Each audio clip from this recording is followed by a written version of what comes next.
Welcome to episode 2 of Min Ed Soda with the Doctor and the Duffer. This is Kip Link. I am joined today by my friend and colleague, the Doctor, Todd Van Erp. Todd, we did it. We launched episode 1. We now have episode 2.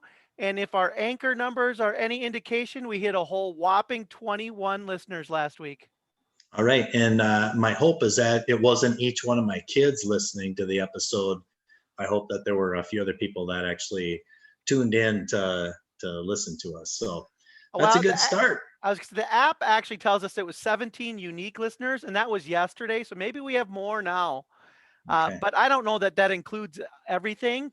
But the other big piece of news that came out of the launch is we are now on Spotify, Google Podcasts, Breaker, and many of the other podcasting applications that you can download to your phone. So once you find us on those, you can just hit subscribe, and every time we launch a new episode, boom, it just goes right to your phone. Nice. So basically what I hear you saying, Kip, is that we're going big time now that we're on all these platforms. That would be a very big exaggeration, Todd. Uh, we may be available in a lot of places, but we certainly are not big time. So what I hear you saying is that I shouldn't quit my day job. Nope. Nope. Okay. Well, I Even if really, we, I, I'll I really see, like my job, so I don't think I want to quit it anyway. and most people are listening to us right now, and so unfortunately they can't see that we're twinning today. We both got our Minnesota Yeah. Golden Gopher wear on. Maybe we'll launch us on YouTube eventually too, and people will be able to see us. But we really are. We have faces for radio and podcasting, not necessarily for video casting. That is true. My mother loves my face, but I think that's probably about as far as that goes. So what do you got going on this week, Kip? Well, actually, this week I doing a lot with Minnesota State High School wrestling. It's section tournament and Mhm. going on in a couple different places. So I'm working at a couple of schools this week as they host their sectional and super sectional. Due to COVID, it's a little bit different this year, but really excited that our wrestlers have an opportunity to have a full postseason, even though it looks different. Back in August, it looked like there may not be a wrestling season at all. So it's been awesome that we're now to this point where we're at state qualifiers already. So got that through the weekend, and then state tournaments next week. So it's pretty cool. Wow. How about you? Our second oldest daughter, she has her first playoff basketball game tonight, and this weekend we're gonna, me and our youngest daughter, we're gonna drive down to Dubuque, Iowa. Our oldest daughter goes to school at Loras College there, and she's playing volleyball. They've had a really short season. They got their season moved to the spring, and they have their last match on, actually their second to last match. They have another one the following Wednesday, but get to drive down and see her. So I'm looking forward to that. And hopefully this snow melts that we got just yesterday, and we can move on with spring. So, well, I wanted to throw something out here to you, Kip, because I know that you have some expertise in this area, but I had come across a quote recently from Gandhi, actually, and the quote talks about your beliefs become your thoughts become your words become your actions become your habits become your values, and your values become your destiny. And it just made me think about the work that principals do on a daily basis. And I know that you have a lot of experience with MESPA school office, and I know that those two things really tie in well together. About ultimately your beliefs become your destiny. And I know, I guess I just wanted you to talk a little bit about MESPA school office. And it's not just like MESPA school office, but it's the whole idea around really taking a look at what you do on a daily basis and making that match up with your mission, your vision, your priorities. So tell us a little bit about MESPA school office. Well, yes, that does match up with it. And MESPA, the Minnesota Elementary School Principals Association, for those of you listening outside of Minnesota, if we have any of those listeners outside of Minnesota, remember we Not think yet, we're big not yet. time. But the Minnesota Elementary School Principals Association has been working for several years, putting on a training and building a network around. Um, Really, they kind of call it six gifts, but one of those gifts is really trying to help make your calendar become a reflection of your priorities. And so, really working to go towards your vision. So, one of the things I think that is before we even get into some of those strategies is stopping to think about what is your personal vision and mission, and what is your school's vision and mission, and how do we identify what that is so that we know what to put on our calendar, because our calendar is eventually going to become a reflection of our priorities. The things that get put on our calendars are what we are prioritizing. And that is really kind of what the school office will get into, but we can get into a little bit more details of how to do that. But first, we have to identify what are our core beliefs? Who are we and what are we trying to get across? And I know you came across some resources recently in our principal leadership support work that help leaders identify what are their core beliefs. Yeah. Um, and you're talking about the core beliefs activity through Elena Aguilar's website. For those of you that aren't familiar with Elena Aguilar, she does a lot of work around coaching teams around equity, and her website is called brightmorningteam.com. And if you go to her website, she's got a lot of resources there, but if you click on one of the resources, it's one of her books called Onward, and then she has some downloadable tools, and there is an activity there to help you identify what your core beliefs are. It's actually called the core beliefs activity.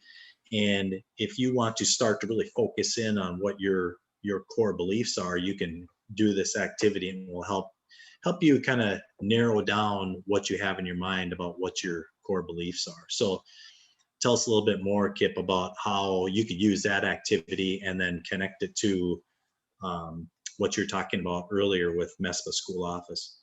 Sure. So, like, after you've kind of identified your core beliefs, you have to be able to make sure that you're modeling that and that you represent it. And so, actually, one of the activities that you could do with this is first, after you go through that activity on the Bright Morning Team website, is actually give that same sheet to someone else and tell them to see if they can identify your core Mhm. beliefs. So, Yeah. like, am I modeling? And so, when I say other people, like teachers, uh, paraprofessionals, other staff members, students within your school, your spouse, right? Like, can by the way you live your life, can other people identify what your core beliefs are? And so, it's just a nice add-on to that activity. But really, what you're asking, I think, is that how do we build our daily routine within our school so that we are reflecting our priorities and reflecting our beliefs, and really using your calendar, whether that is Outlook or Google or whatever other calendar function you might be using. It could be paper calendar, right? um, but making sure that you schedule in times for your priorities. If you say that being in classrooms is a priority, then that should show up on your calendar, and you should be scheduling time to do that. You should be working with your admin assistant to uh, categorize time in your calendar that has you in classrooms, whether that's for formal evaluations, whether that is for walkthroughs that are more informal, or one of the things that MESPA's school office calls it is just out and about time. You have no agenda other than to be out and about where students and staff are, and interacting with the daily happenings of the school. So Hmm. you might be wandering in and out of classrooms, you might be going into the lunchroom or out to recess, but you're scheduling that out and about time without any kind of agenda so that you have a great feel of what's going on in your building. And the other piece is it makes kids and staff see you out and about modeling what you say you believe. Yeah. And I would say, Kip, my experience with that is it's really easy as a school leader to stay in your office and really focus on the administrative tasks of the principalship. I had to learn to put that into my schedule. So if time allowed, I would put in my schedule, be out in the entryway to greet students as they came in the morning. It might be 15 or 20 minutes, but I scheduled that time. So if somebody came in and wanted to talk, I would just tell them, I've got an appointment at this time. My appointment was to greet kids. My appointment was to go down to the lunchroom and just talk with kids at lunch. My appointment was to be out at bus duty as much as I possibly could. Um, and just being really intentional about those things really, really helped me to get out and about more instead of just being like I was pinned in my office signing papers, reading stuff, which needs to be done. But I got really good, I think, at being intentional about my schedule. And I think one of the things that I learned when I went through the MESPA school office, it wasn't called that back when I went through it, but At one it point, it was was, called the 21st Century Office. yes, that's what it was. Um, but I think the saying was something like, you command your schedule so your schedule doesn't command you. So Absolutely. And as yeah, you mentioned, being intentional with that time. And one of the things that our words matter and how we say things, right? Like you talked about being out to greet kids at bus time. Well, how many of our schools do we call that bus duty? Like this is a chore. Like this is something that is uh, you know, uh, you know, not likable. Where if you decide that called that student greeting or student connection time, um, it changes the dynamics of like what your purpose is. Like I'm out there to connect with students, and I just like you, I had those bookends on my calendar every day, and they were for the most part unmovable unless I was out of the building. That I had an alarm that when I was at in Sartell, I had an alarm that went off at 7:15. That meant it was morning connection time, and I headed out to where the students were coming off the buses, and I greeted them all as they came in. And actually, I had it set from on my blocked on my calendar from like 7:15 to 8 o'clock. And so after the kids were all in, then I went into the breakfast room. I went and walked through the hallways as the kids were getting their snow stuff off and getting into their lockers and being able to connect, popping into some classrooms and chatting with some teachers. And then the reverse was true at the end of the day too, that I had an alarm that went off at 2 o'clock because dismissal was at 2:05. And so I was getting myself out to be by the buses so I could be high-fiving, fist bumping, saying goodbye to students as they leave, letting them know that we were going to miss them until tomorrow. Um, but like just making sure that those things were on my calendar. And so they become slightly immovable. And as you talked about, that there are managerial tasks that you need to have. Well, get those on your calendar too. There's times in your day that become really conducive for getting some of those things done. And for me, it was after that bus greeting and morning time where I was connecting with students. Once they were all in their classroom enrolling, I usually had a good 45 minutes to an hour that you could sit down and accomplish tasks. Or another great time was right after all the lunches and recesses were done. Um, yeah. that just finding those times in your schedule that become really good for task orientation. Yeah, and I And and I would add in that too, Kip. Like you need to know yourself. If you know that, like for me, I knew that I was I was going to be more productive in the morning. So once kids were in the classrooms, I knew that like that next 45 minutes to an hour of my time was a good time for me to get some of those administrative things done, like paper sign, talking to my administrative assistants, things of that nature, because I knew that I could get those things done. As the day went on and maybe my energy started to go down, that was a good time for me to go visit classrooms because I knew that's where I would draw energy and that would pump me up. So I knew as the day went on, that's when I would go out and visit classrooms, visit teachers. things of that nature. So know when your highest productivity times are during the day. If you find that you're not better until afternoon to sit down and really focus on big tasks, then schedule that time accordingly. Yeah, and you mentioned something too about kind of being in your office and sitting there, and I think it's easy for principals to get overrun with some of those managerial tasks. But ultimately, what ends up happening when you're just sitting in your office is you're waiting for the emergencies to come to you instead of getting out and being preventative, right? Like you can talk about like, oh, our transition from recess to lunch has been really difficult.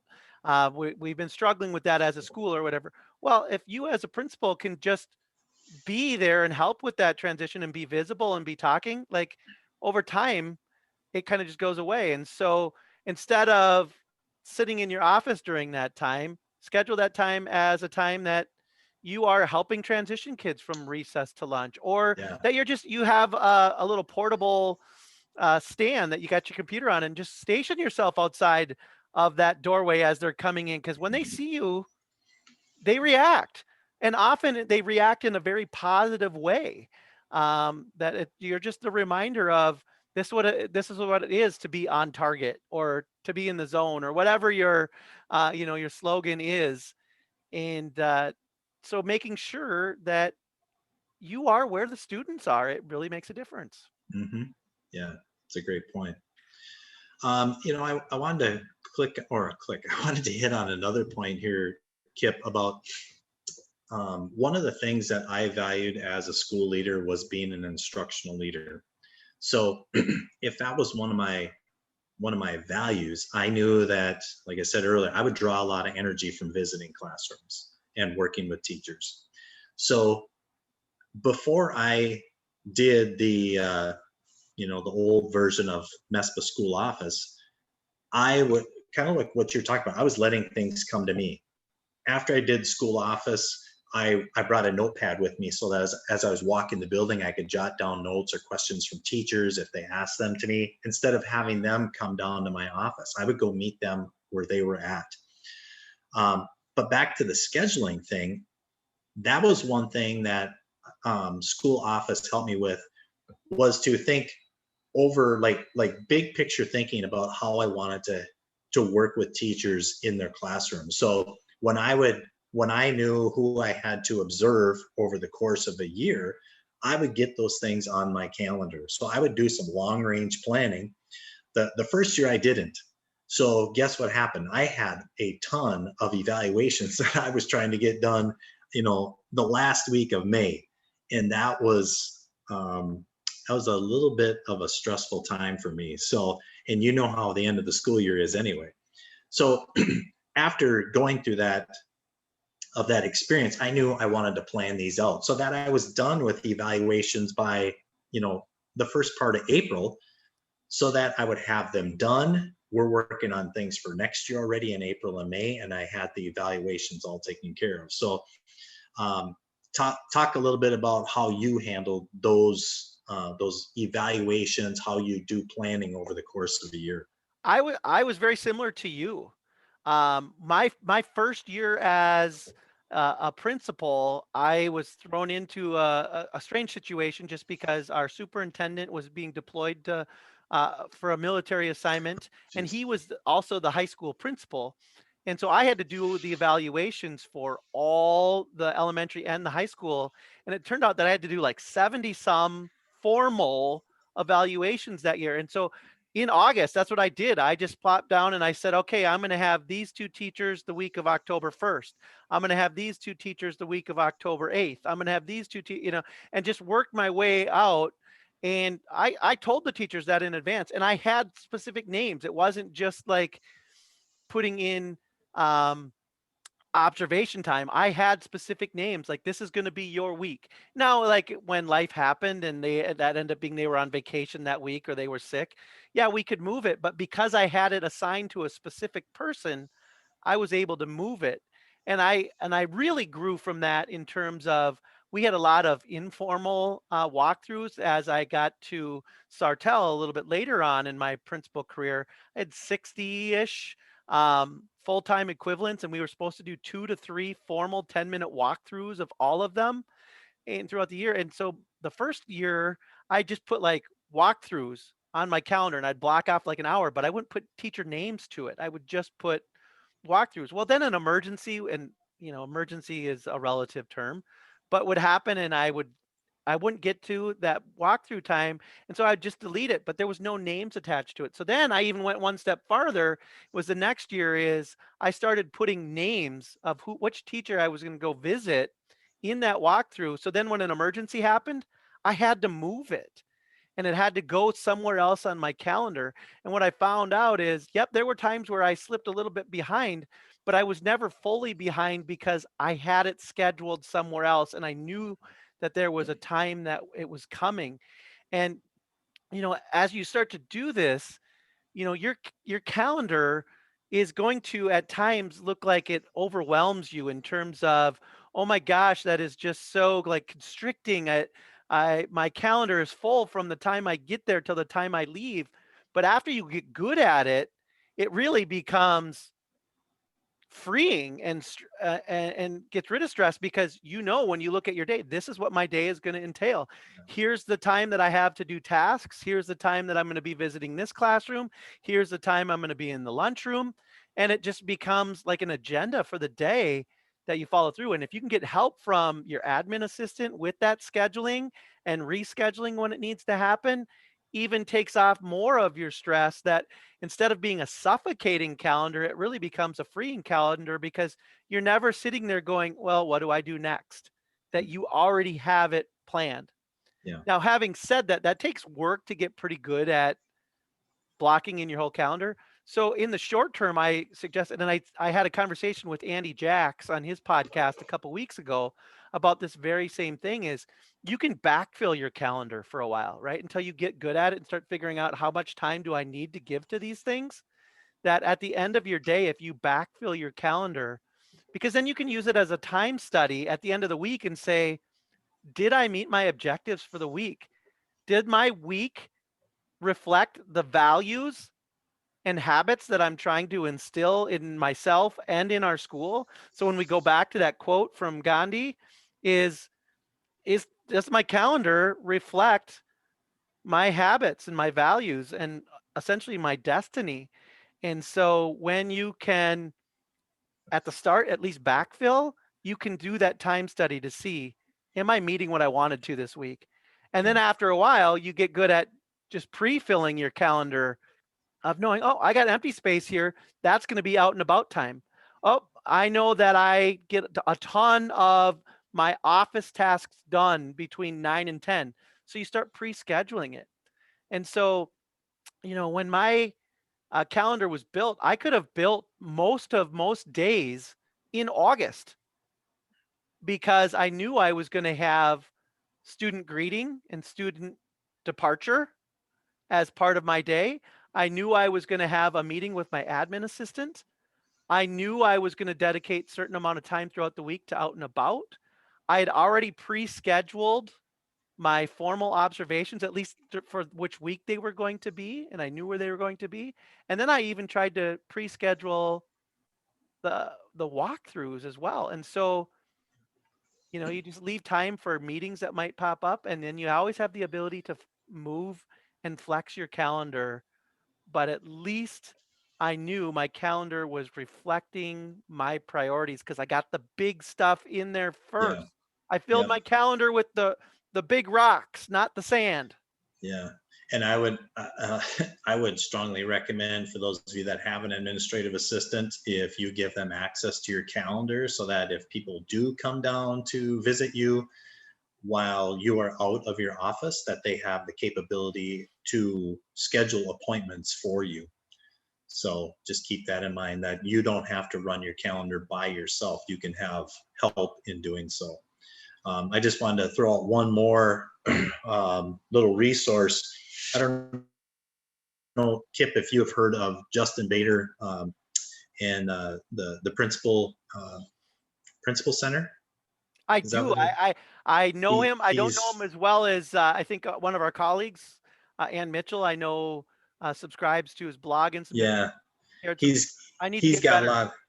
Yeah, he's got a lot of good stuff. But one thing that I did um, a few years ago was he had a 500 classroom visit challenge, and that really forced me to be very methodical about scheduling classroom visits so that I could try it. I never did get to 500, but it was quite the challenge trying to get there. But it was really really forced me to be planful in which classrooms I was going to visit, how many I needed to get done every Did he? week, because I just broke it down into numbers and then Well, and did that every my week. question on that is did he have like what was the set amount of time? Like, did it have to be for 5 minutes or 10 minutes or? No set amount of time. So you'd stop in maybe for 5 minutes. And then the other thing I did to save myself time was I made myself a Google form. And that way I filled out the Google form while I was in the teacher's classroom just to give them feedback, about, and it didn't have to be, I really liked what you did in the lesson today. Love the energy that you bring. And then when I hit submit on the form, I had that form set up on the back side, like in the spreadsheet part. I connected that to a Google add-on called Formule. And if you want to learn more about that, I can get you that information. But I hit submit, it automatically generated an email, and it would go right to the teacher. So by the time I walked out of the classroom, boom, I hit submit. Email would go to the teacher. Just I always had some type of feedback about the lesson, and then some type of appreciation that I wanted to share with the teacher. So that's another thing that you can do too to try to um, make your work more efficient. Well, and as you talked about that 500 classroom challenge, what just popped in my head is how hard we make it for ourselves because we don't schedule time in. Because when you stop and think about that, in Minnesota, we average somewhere around 170 school days per district. I mean, somewhere in that thing. That's less than 4 classrooms per day Exactly. to make it. I mean, and so if we just said 5 minutes in 4 classrooms, that's 20 minutes. Yeah. How how are we misaligning our priorities at times if we can't find 20 minutes to be in Yeah. classrooms? And like I said, I I've been in that spot where all of a sudden you've gone a couple days and you haven't been in 4 classrooms. But if you utilize your calendar and you own your calendar instead of your calendar owning you, you can block that time. And then that 500 challenge isn't so overwhelming when you stop and think, Exactly. I can find 20 minutes if I really look at my day and try to prioritize. That's correct. And if you miss that 20 days, I would slide it to the next day and then, okay, I'm going to do 40 minutes today to catch up. And I could still try to stay on track.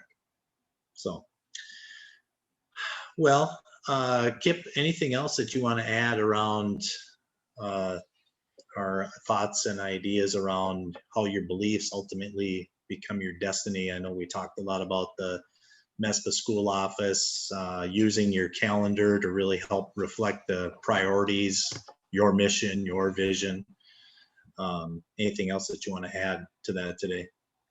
No, I think we covered a lot of ground in a short bit of time here, and hopefully people took one or two nuggets that will make them feel better about how they are using their time and how that they are displaying and modeling their beliefs and their priorities by reflecting it through their calendar.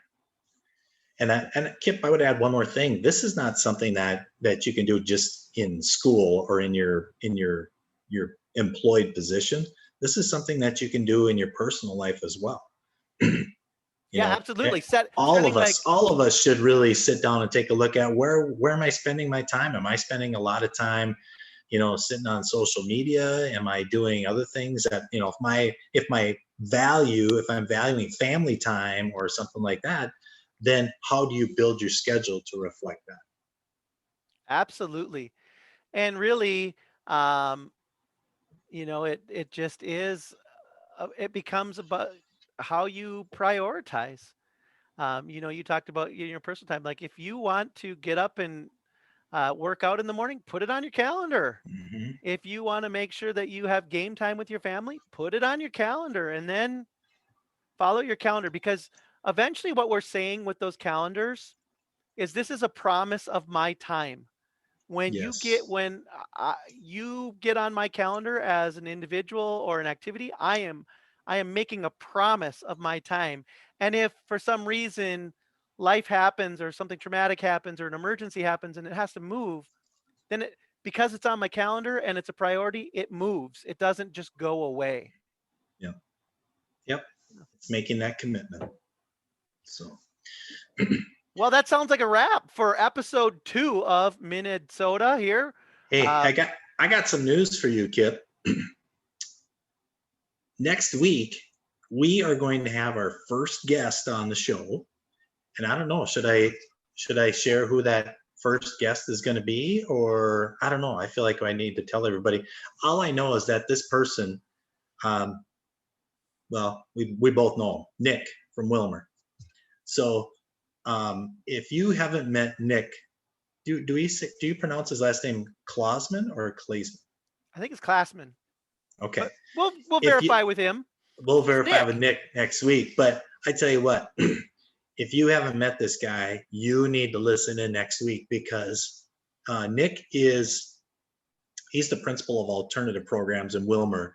And if you want to meet a guy that just by listening to him, you get fired up about education, you get fired up about kids, you get fired up about life. This guy brings the juice all the time. And I just got to have a conversation with him yesterday, and it's like I walk out of this going, "Yes, let's go rock the world." But he's going to be our guest next week, and I am so looking forward to it. He's got so much energy, so much love for kids. I think you're going to enjoy it. So be sure to check us out next week. Yes, he's definitely putting the alternative in alternative learning center Yeah, and making sure that we are student first and trying to figure out how do we get them to graduation in a way that is holding them accountable, but yet more importantly, meeting their individual needs yeah, in the moment. yeah. I could talk for hours already about what Nick is going to say next week, but we're going to save that for next week and let him do the talking. All So, right. Well, for the doctor, I'm the duffer signing out of episode 2 of Min Ed Soda. Hashtag Min Ed Soda. ha- MINN capital E capital D SOTA. have a great week, everybody, and stay healthy.